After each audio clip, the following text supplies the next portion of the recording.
April 30th, 1943. 4:30 a.m. Off the coast of Huelva, Spain. Lieutenant Norman Jewell stands on the conning tower of HMS Seraph, a British submarine, watching his crew maneuver a sealed canister onto the deck. The Mediterranean is calm, almost glassy. In 2 hours, the sun will rise. They need to be gone before then. Inside that canister is a corpse. The body is dressed in the uniform of a Royal Marines major. In his briefcase, letters from the Vice Chief of the Imperial General Staff, operational plans for Allied invasions, personal correspondence, theater ticket stubs, and a photograph of his fiancée. His name is Major William Martin, and according to every document on his person, he died when his aircraft crashed into the sea while carrying top-secret invasion plans from London to Allied headquarters in North Africa. None of it is true. Major William Martin does not exist. The corpse is a Welsh vagrant who died of rat poison. The documents are elaborate forgeries. The fiancée is an MI5 clerk who agreed to have her photo used. The theater stubs were artificially aged. Even the underwear has the right laundry marks. And if this works, if the Spanish find the body, if they pass the documents to German intelligence, if the Germans believe what they read, then the entire course of World War II will pivot on this one frozen corpse floating in the Mediterranean. Lieutenant Jewell doesn't know all the details. He doesn't need to. He knows his orders: deliver the body, make it look like an air crash, get out before dawn. He watches as his crew opens the canister with bolt cutters. The dry ice fog spills across the deck. The smell is immediate and unmistakable. 4 months of refrigeration cannot completely mask decomposition. They lift the body out. Major Martin is wearing a Burberry trench coat over his uniform. His life jacket is properly inflated. The briefcase is chained to his wrist. Someone in London thought of everything. Jewell supervises as they ease the body into the water. For a moment, Major Martin floats face down, arms spread, drifting in the submarine's phosphorescent wake. The current will carry him toward the Spanish coast. The life jacket will keep him afloat. The Spanish fishermen should find him by mid-morning. The crew slides the empty canister back through the hatch. Seraph's diesel engines rumble. Within minutes, they are gone, leaving nothing but a spreading circle of disturbed water and one very convincing dead body floating toward shore. In London, in a cramped office in the Admiralty basement, 2 intelligence officers wait for confirmation that the body has been deployed. Their names are Ewan Montague and Charles Chumley. For 6 months, they have lived with this plan, refined it, defended it against skeptics, and obsessed over every detail. Now all they can do is wait and see if the Germans take the bait. What Montague and Chumley have created is the most audacious intelligence deception of the war. But to understand why they needed a corpse in the first place, you have to understand the strategic nightmare facing the Allies in early 1943. January 1943. The Casablanca Conference. Churchill and Roosevelt agree. The next step after North Africa is invading southern Europe. The target is obvious to everyone, including the Germans. Sicily. It's the logical stepping stone to Italy. It guards the Mediterranean shipping lanes. It's close enough to Allied airfields in North Africa for fighter cover. It is also exactly where the Germans expect them to attack. Field Marshal Albert Kesselring commands Axis forces in the Mediterranean. He's not stupid. He knows Sicily is the target. He's already reinforcing the island. 2 German divisions, multiple Italian divisions, coastal fortifications, aircraft, minefields. If the Allies come ashore at Sicily against a fully prepared defense, casualties will be catastrophic. The British chiefs of staff understand this. They need the Germans to look somewhere else, anywhere else. Spread their forces. Move divisions away from Sicily. Create enough doubt that when the invasion comes, Kesselring will second-guess his deployments. But how do you convince German intelligence that you're attacking somewhere other than the obvious target? The answer comes from an unlikely source, a memo written in 1939 by Rear Admiral John Godfrey, Director of Naval Intelligence. The memo was called the Trout Memo because Godfrey compared intelligence deception to fly fishing. You put something attractive on the hook and let the trout take it. One idea in that memo, idea number 28, was simple. A corpse dressed as an airman, with dispatches in his pockets, could be dropped on the coast, supposedly from a parachute that has failed. The idea sat in a file for 4 years. Then, in early 1943, Flight Lieutenant Charles Chumley of MI5 remembered it. He brought it to Ewan Montague, a naval intelligence officer working in the top-secret 20 Committee, so named because the Roman numerals XX form a double cross. Montague saw the genius immediately. Not a parachute drop. A plane crash at sea. An officer carrying documents. Let the body wash ashore in Spain, technically neutral but crawling with German spies.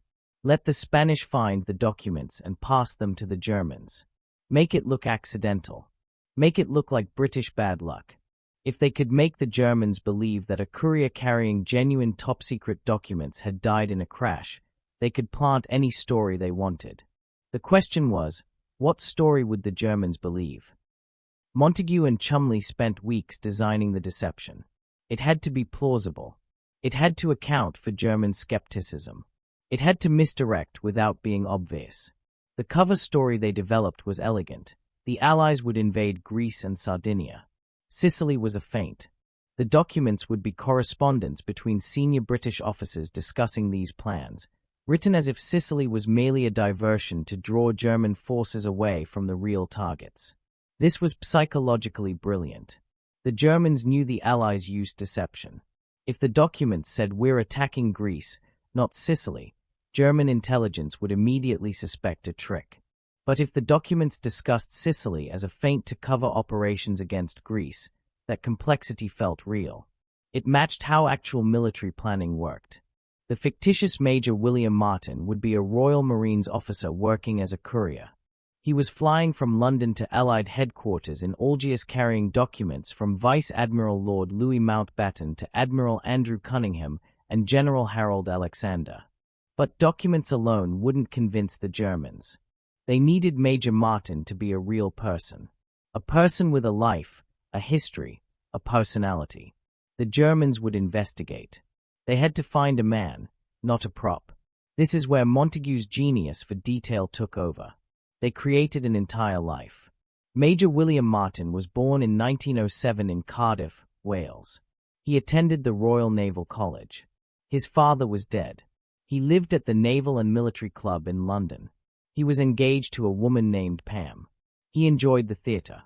He was slightly overdrawn at his bank, £79 and 19 shillings. He carried his fiancée's photograph. He had recent love letters in his pocket. Every detail was crafted. The bank overdraft was critical. Real officers had money troubles. The love letters were written by an MI5 secretary who poured genuine emotion into them. I do think, dearest, that Mummy deserves a pat on the back for being so good about us, doesn't she? One letter mentioned wedding plans. Another referenced a night at the theatre seeing The Man Who Came to Dinner. They obtained actual ticket stubs from that show. They aged them artificially. They placed them in Major Martin's wallet along with a stern letter from his bank manager about the overdraft, a receipt from his club, and identity cards with the correct stamps and signatures. Chumley went further. He added a receipt for a replacement engagement ring. The first one hadn't fit. He included a jeweller's bill. He put in a letter from Major Martin's father's solicitor about estate matters. Every item reinforced the others. This wasn't a collection of props. This was archaeological evidence of a life. But they still needed a body. Finding the right corpse was harder than creating the fictional identity. They needed someone who looked like he'd died in a plane crash at sea. Drowning was out. German pathologists would check the lungs for seawater, and their corpse couldn't have drowned because he'd supposedly been alive when he hit the water and died from the impact or exposure. They needed someone who had died from causes that wouldn't be obvious in a partially decomposed body that had been floating in the ocean. Bentley Purchase was the coroner for St. Pancras District in London. He was also secretly helping MI5 find suitable bodies. In January 1943, he contacted Montague. He'd found someone. Glyndwr Michael, 34 years old, Welsh vagrant, died January 24, 1943, from ingesting rat poison containing phosphorus. Cause of death would be difficult to determine after weeks in seawater. No family to ask questions. Perfect. They never told Glyndwr Michael's story publicly during the war. Even now, the official records were sealed for decades. But we know he was homeless, mentally ill, found dead in an abandoned warehouse. His death was ruled suicide. His body was stored in a military morgue while Montague and Cholmondeley completed their preparations. They dressed him carefully. Royal Marines uniform with the rank insignia of Major. Trench coat. Standard issue life jacket. Black boots. His identity discs.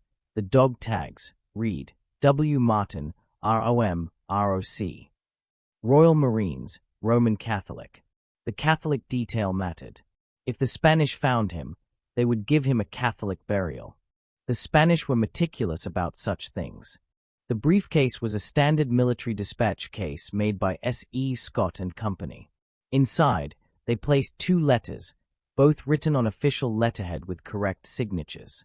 The first letter was from Lieutenant General Archibald Nye, Vice Chief of the Imperial General Staff, to General Harold Alexander, commander of 18th Army Group in North Africa. It was dated April 23, 1943, 1 week before the body would be found. The letter was a masterpiece of casual military correspondence. It discussed commando operations. It mentioned sending Mountbatten to Algiers. It referenced a mutual acquaintance named Louis Mountbatten and made a joke about sardines, sardines being a code word for Sardinia. The key passage was buried in the middle. We have had recent information that the Boche have been reinforcing and strengthening their defenses in Greece and Crete and taking them seriously as a possible objective. We want to let them continue to think this. This was the hook. The letter implied Sicily was the feint, and Greece was the real target. The second letter was from Mountbatten to Admiral Cunningham. It was informal, introducing Major Martin as a specialist in landing craft and asking Cunningham to return him quickly after he'd reviewed certain documents. The letter ended with Mountbatten making a joke about sardines. 2 letters. One official, one personal. Both casually referencing Greece and Sardinia as the real targets. The briefcase was chained to Major Martin's wrist with a standard security chain. This was crucial. It had to look like someone had chained the briefcase to him before the flight so that the documents wouldn't be lost if the plane went down. On April 17, 1943, they sealed Major Martin into a steel canister designed for shipping bodies, surrounded him with dry ice to prevent decomposition, and loaded him onto HMS Seraph for transport to Spain. Lieutenant Jewell received his orders, Submarine Patrol No. 162. Proceed to coordinates off Huelva, Spain. Deploy package. Return to base. He was told the operation was called Mincemeat. April 30th, 1943. 9:30 a.m. Huelva, Spain. Jose Antonio Rey Maria, a sardine fisherman, spots something floating near the beach. At first, he thinks it's debris from a sunken ship. Then he sees the uniform. He rows closer. The body is face down in the water, arms outstretched, life jacket keeping it afloat. The man is clearly dead. Jose can smell it even from 10 feet away. He doesn't touch the body. Instead, he rows to shore and notifies the port authorities. By noon, Spanish naval officers have recovered Major Martin's body. They note the British uniform, the briefcase chained to his wrist, the identity discs. They follow protocol, notify the British consul, secure the body, inventory the possessions.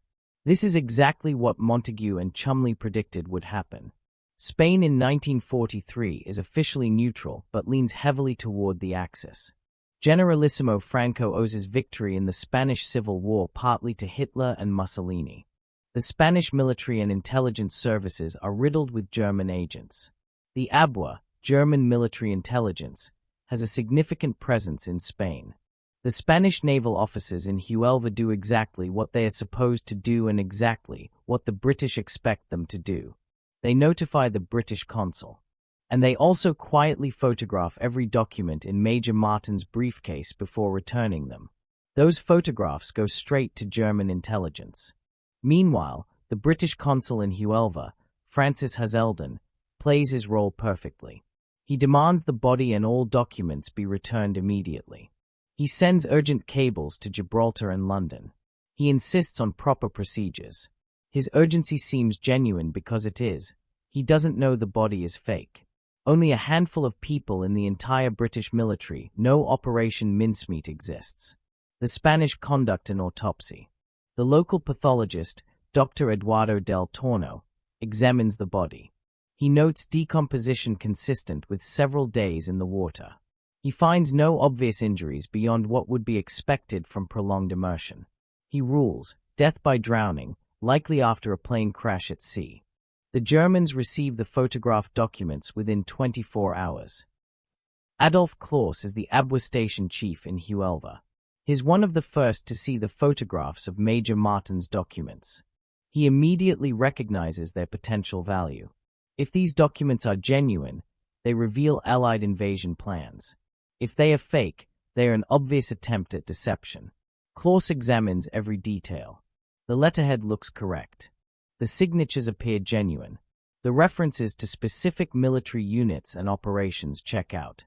Most importantly, the casual tone of the correspondence feels real. These don't read like forged documents. They read like actual military mail. Claus sends the documents to ABWA headquarters in Madrid, where Admiral Wilhelm Canaris, chief of German military intelligence, reviews them personally. Canaris is skeptical by nature. His entire career is built on suspicion. He knows the British use deception. He knows intelligence agencies plant false information. He orders verification. The ABWA investigates Major William Martin. They check British military records. They verify his identity discs. They examine his personal effects. Everything checks out. Major William Martin appears in Royal Marines personnel records. His identity disc numbers are correct. His bank overdraft is real. The Germans actually contact his bank. His club membership is verified. The theater tickets are genuine. They even investigate his fiancée, Pam. She exists. She works for the War Office. The letters appear to be in her handwriting. The investigation takes 2 weeks. Every detail confirms the story. On May 9, 1943, the German High Command receives the ABWA assessment. The documents appear to be genuine. Hitler himself is briefed. He reads the intelligence summaries and reaches his conclusion. The Allies will invade Greece and Sardinia. Sicily is a diversion. The orders go out immediately. Reinforce Greece. Send additional divisions to the Peloponnese. Strengthen defenses in Sardinia. Move troops away from Sicily to cover the real targets. By May 12th, German military intelligence has completely bought the deception. The British will attack Greece. Field Marshal Kesselring argues that Sicily is still the likely target, but he's overruled. Hitler's intuition, backed by captured documents, says Greece. In London, the 20 Committee monitors German radio traffic through ultra-intercepts, the British code-breaking operation that has cracked German Enigma communications. On May 14th, Montagu receives confirmation. German messages reference Sardinia and Greece as priority defensive zones. They are moving forces exactly where the British want them. Operation Mincemeat has worked. July 10, 1943. 2:45 a.m. The coast of Sicily. 160,000 Allied troops hit the beaches in Operation Husky, the largest amphibious invasion of the war to date. More ships than D-Day will use a year later. More paratroopers. More gliders. And almost no resistance. The German forces that should have been defending Sicily's beaches have been dispersed to Greece and Sardinia. The Italian units that remain surrender en masse. By nightfall on July 10th, Allied forces have established a beachhead. Within a week, they control half the island. Field Marshal Kesselring will later write that the German defensive deployment was fatally compromised by intelligence indicating the main Allied thrust would come at Greece. The casualty estimates for a heavily defended Sicily invasion were 20,000 to 30,000 Allied casualties in the first week alone. The actual casualties for the entire 6-week campaign are approximately 7,000 Allied dead. The difference, perhaps 20,000 lives saved, is directly attributable to one frozen corpse carrying fake documents. But Montagu and Cholmondeley can't celebrate publicly. Operation Mincemeat remains classified top secret. Even after Sicily falls, the deception remains active. The Germans still don't know they've been fooled. In fact, German intelligence continues to believe Major Martin was real until after the war ends. The Germans don't figure it out even when the evidence is obvious. After Sicily, they should have realized the documents were fake. But intelligence agencies hate admitting they've been deceived. The ABWA doubles down. They conclude the Allies must have changed their plans after Major Martin's crash. Yes, that must be it. The invasion plans were genuine, but then the British switched targets at the last minute. This is the final genius of Operation Mincemeat. It's designed to be believable even after it fails. The Germans can rationalize away the evidence because the alternative, that they were completely fooled, is too humiliating to accept. Admiral Canaris never publicly acknowledges the deception. Even after the war, captured German officers insist the documents were genuine. The truth only emerges slowly, in pieces, over decades. The British keep Operation Mincemeat classified until 1953, when Montagu publishes The Man Who Never Was, a carefully sanitized account that omits Glyndwr Michael's identity. The book becomes a bestseller. A movie follows in 1956. But even then, key details remain secret. Glyndwr Michael's name isn't revealed until 1996. The complete files aren't declassified until 1998.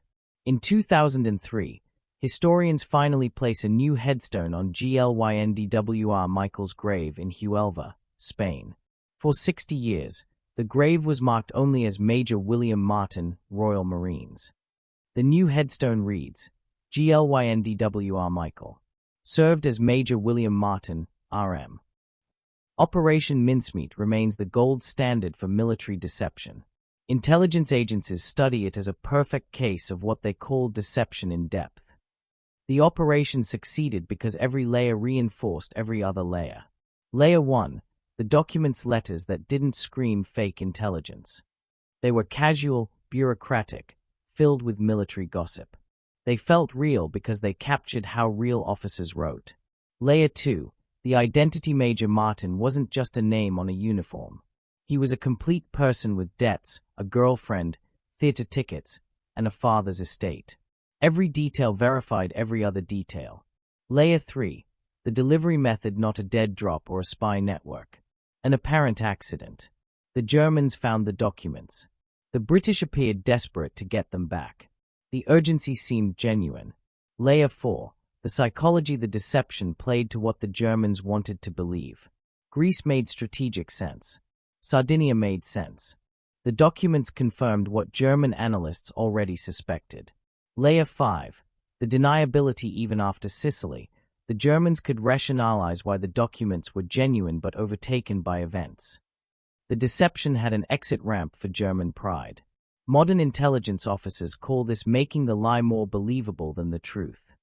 But there's a darker legacy too. Glyndwr Michael died alone, poor, mentally ill, possibly by his own hand. In death, he became a hero without ever knowing it. He saved thousands of lives. He changed the course of the war. And for 53 years, no one even knew his name. His family, what little existed, never knew what happened to him. The British government paid nothing, offered nothing. Even after the operation was declassified, they fought to keep his identity secret, arguing it would compromise sources and methods. Ewan Montagu received honors for his work.